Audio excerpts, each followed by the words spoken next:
sa iyong kabuntagon, sa pagmata sa langgam nga tanan, matahom nga kabuntagon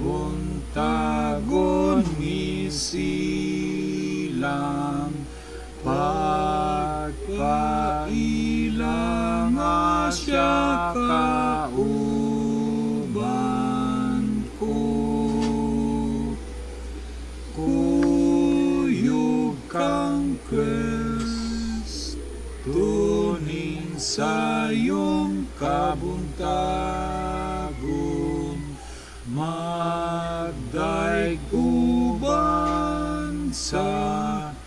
katawhan sa Diyos, dayga ang Diyos sa awit o pag-ampo, samtang mayamog pangkabuntagon.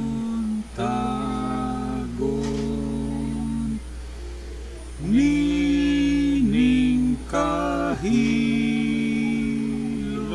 pagsugat sa bagong buntag, lunhaw matahong ang kalibutan,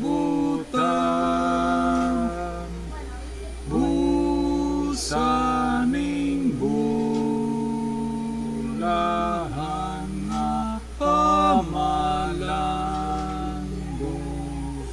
labing haduol kang Jesus karon,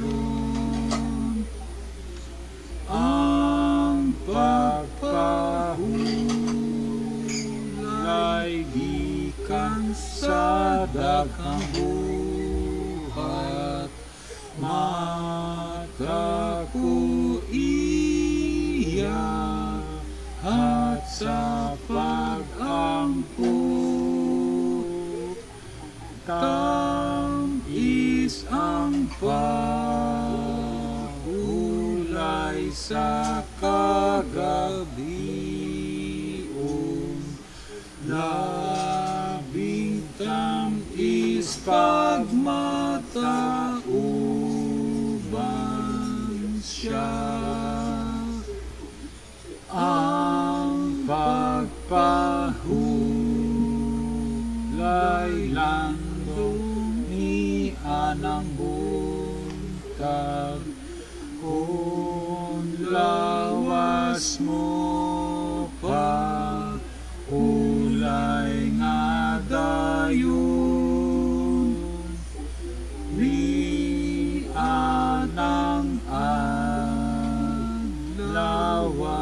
ako kuhaon, mo bangon ko kauban ni Jesus.